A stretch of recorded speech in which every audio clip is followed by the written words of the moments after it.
In this module, we're going to be discussing the other white meat, veal. The objectives for this module are: identify the primal, subprimal, and fabricated cuts of veal, describe and perform basic butchering procedures, purchase veal appropriate for your needs, explain appropriate cooking methods for different cuts of veal, apply appropriate cooking methods to several common cuts of veal, and discuss topics unique to the ethics of veal production.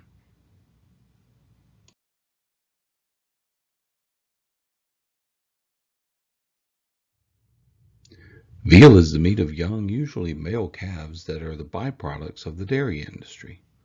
Young veal has a firm texture, light pink color, and very little fat, similar to, but darker than pork. Veal's delicate flavor is complemented by both classic and modern sauces. The veal carcass can be split down the backbone into two halves, or the veal carcass can be cut between the 11th and 12th rib into two sections, called the foresaddle and the hindsaddle. The foresaddle of veal consists of the shoulder, foreshank, and breast, and rib. It may be purchased whole or divided into primal or subprimal cuts. Similar to the beef shoulder or chuck, the veal shoulder accounts for 21% of the carcass weight. It contains 4 rib bones as opposed to 5 in the beef chuck, and portions of the backbone, blade, and arm bones. In veal, the backbone, blade, and arm bones are sometimes removed and the meat roasted or stuffed and roasted. Although veal shoulder chops and steaks can be fabricated, they're inferior to the chops cut from more tender areas such as the loin or rib. Often the shoulder and neck meat is ground or cubed for stew. Because of the relatively large amount of connective tissue it contains, meat from the shoulder is relatively tough and best braised or stewed. The veal foreshank and veal breast are located beneath the shoulder and rib sections on the front half of the carcass. They are considered one primal cut. Combined, they account for approximately 16% of the carcass weight. This primal contains rib bones and rib cartilage, breast bones, and shank bones. Because the calf is slaughtered young, many of the breast bones are cartilaginous rather than bony. This cartilage, as well as the ample fat and connective tissue present in the breast, breaks down during long, moist cooking, thus making the breast best for braising or stewing. Veal breast can also be cubed for stews such as a veal fricassee or a veal blanquette, rolled and stuffed or trimmed and ground. The foreshank is also very flavorful but tough. It can be braised whole or sliced perpendicular to the shank bone and braised to produce ossobuco. The veal double rib, also known as the rib hotel rack, is very tender, relatively small primal cut accounting for approximately 9% of the carcass weight. It is very popular and very expensive. The double rack of 2 racks, each with 7 rib bones and a portion of the backbone. The veal racks can be roasted whole, or more often, veal racks are trimmed and cut into chops, which can be also boned in or boneless, to be grilled, sauteed, or braised. The bones of the racks or individual chops are trimmed of excess fat, a technique called Frenching. This is a method of trimming racks or individual chops of meat. We'll talk about that a little later, especially when we get to lamb, in which the excess fat is cut away, leaving the eye muscle intact. All meat and connective tissues are removed from the rib bone. The hind saddle consists of the loin and leg and may be purchased whole or divided into the primal or subprimal cuts.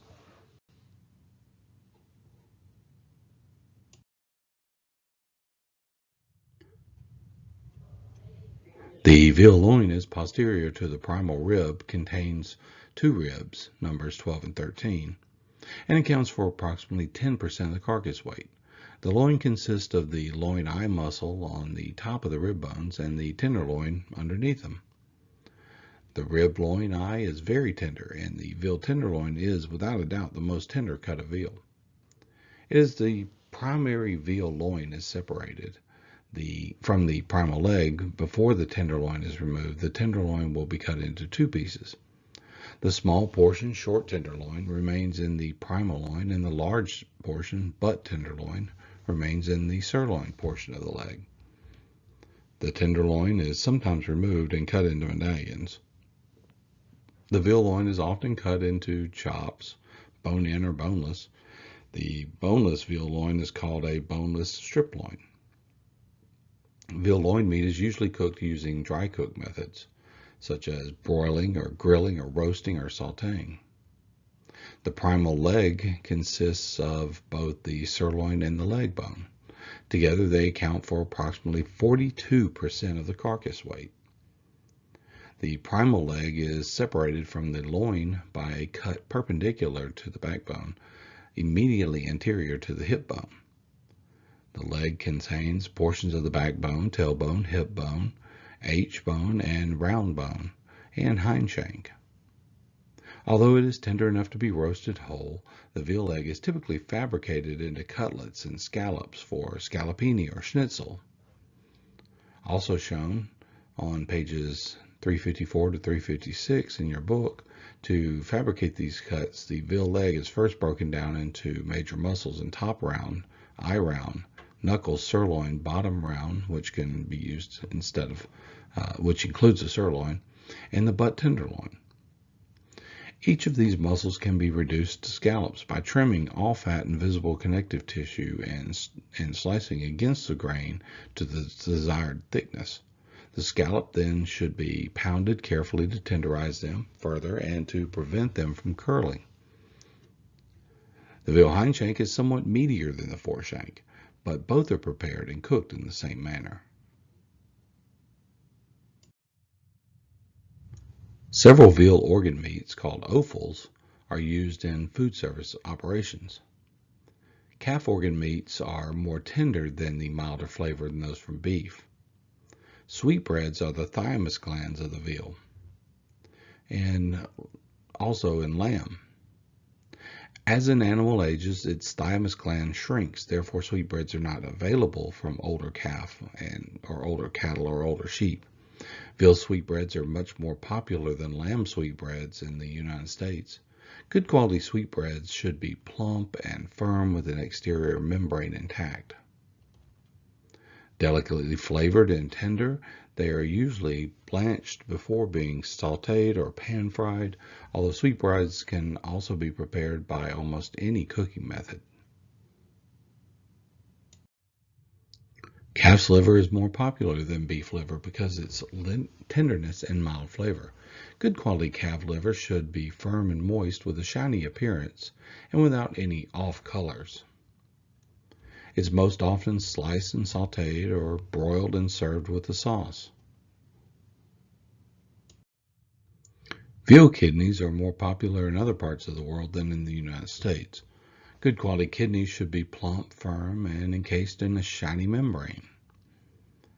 Properly prepared kidneys have a rich flavor and firm texture. They're best prepared by moisty cooking methods and are sometimes used in stews or in kidney pie.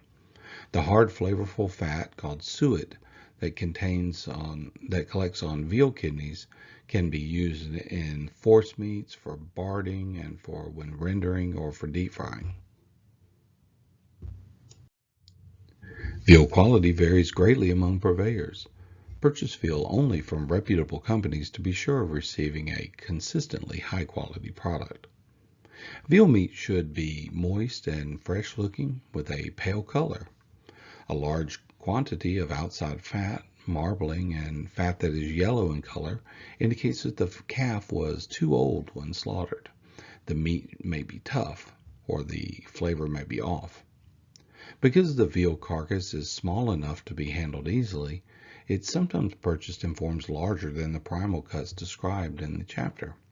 Depending on the employee's skill, available equipment, storage space, and ability to utilize fully all the cuts and trimmings that fabricating meat produces, a chef may want to purchase veal in one of the following forms: foresaddle, hind saddle, back, veal side, or any number of ready-to-cook or minimal fabrication needed cuts.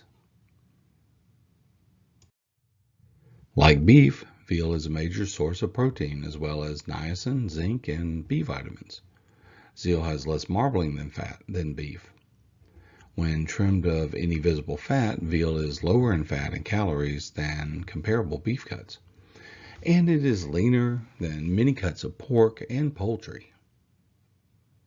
As you can see from the image below, comparing beef to veal, with the same size serving of 85 grams, beef has 232 calories, where veal has 196 calories, predominantly from the increase in fat from beef to veal. As you can see, in beef, you have 15 grams of fat versus 10 grams in veal.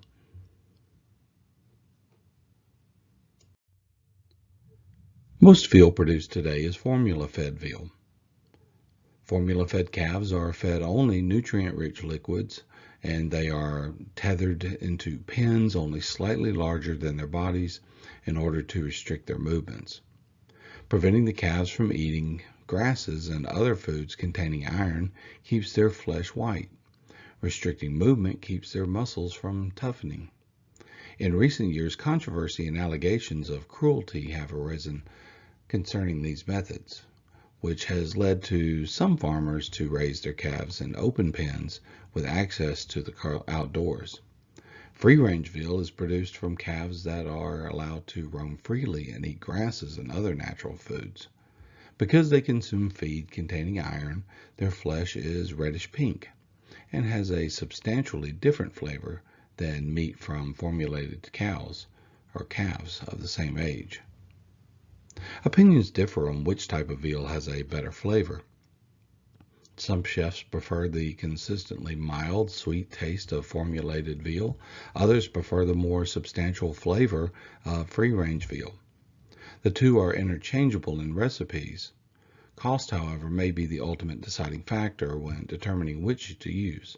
Free-range veal is more expensive than formula-fed veal because of its limited production.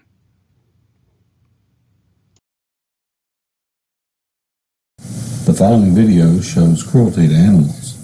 If you are sensitive to such, please do not watch. Please also keep in mind this represents only one side of the equation. There is much more to the industry than just this one image. Hello, I'm Bob Barker, and we're going to share with you the horrific findings of a recent undercover expose done by Mercy for Animals.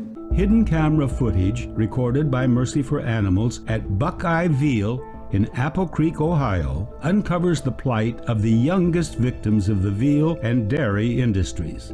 Baby male calves, doomed to a short life, chained inside a tiny crate. Few consumers realize that veal is a direct byproduct of the dairy industry. Because dairy cows must be impregnated in order to produce milk, producers rip the newborn calves from their mother's sides shortly after birth, so that humans can have the milk instead. The male calves have little economic value, since they will never produce milk. Within their first moments of life, many of these young animals are shipped off to veal factory farms. Most calves raised for veal are chained by their necks inside narrow wooden crates, barely larger than their bodies. This confinement is so extreme that the calves can't even turn around or lie down comfortably. Day in and day out, these gentle creatures are deprived of the attention and affection of their mothers. During their short, miserable lives, the calves are unable to breathe fresh air, feel grass beneath their feet, walk, run, or play. Immobilizing calves in this cruel manner is intended to inhibit muscle development, resulting in the ultra-tenderness for which white veal is known. Typically fed an iron-deficient formula designed to induce borderline anemia, these baby animals can suffer from ulcers, pneumonia, lameness, and diarrhea. Numerous animal welfare and behavior experts, including the American Veterinary Medical Association, opposes the chaining of calves by their necks in restrictive veal crates where they can't turn around. The independent Pew Commission on Industrial Farm Animal Production concluded that veal crates should be phased out, stating the most intensive confinement systems, such as restricted veal crates, all prevent the animal from a normal range of movement and constitute inhumane treatment. In contrast, today, most veal farms raise their animals with a humane treatment. Calves are raised in group pens where they can lay down, walk around, groom naturally. They're definitely not raised with tethers or in crates. So a veal calf, we get them around 100 pounds from the dairy farm. When they come to us, they go into a starter system, and that's kind of like our nursery system. So they get individual care until they're healthy enough and they have really good immune systems. And then they move into a group housing like you see behind me here. And these group pens are usually 5 to 10 animals. And they are raised up to about 500 pounds, 6 months old. We have pens anywhere from, 2 calves all the way up to eight calves per pen. So somewhere in between. Every farm is a little bit different. We'll still start them as individuals just because you really have to watch that baby calf much closer than you can in a pen of, say, 8. You really got to stay on top of that. One of the things we do to ensure that our calves are healthy and in good health is we have field service technicians that visit our farms on a bi-weekly basis. We also employ a full-time veterinarian that makes regular visits to the farms. Along with that, our growers many of them are very long-term growers with us. Taking care of the animals is their top priority as well. So let's discuss some takeaways for today. Number 1, veal is a byproduct of the dairy industry. It's typically male calves that are weaned from dairy-producing cows. Veal ranges in color from pale to more rosy in color and pink, depending on how it's raised and how it's fed. Veal chops and veal scallopinis or scallops are the most popular form of veal, followed closely by the veal shank, or the ossobuco as it's called. Unlike a whole adult cow, veals are much smaller and can be purchased in larger size primal cuts. Veal offals such as sweetbreads, liver, and kidney are much more preferred to its adult cow variety due to its less aged taste. And the veal controversy still rages on today, with concerns over the humane handling of veal cattle, as we've seen.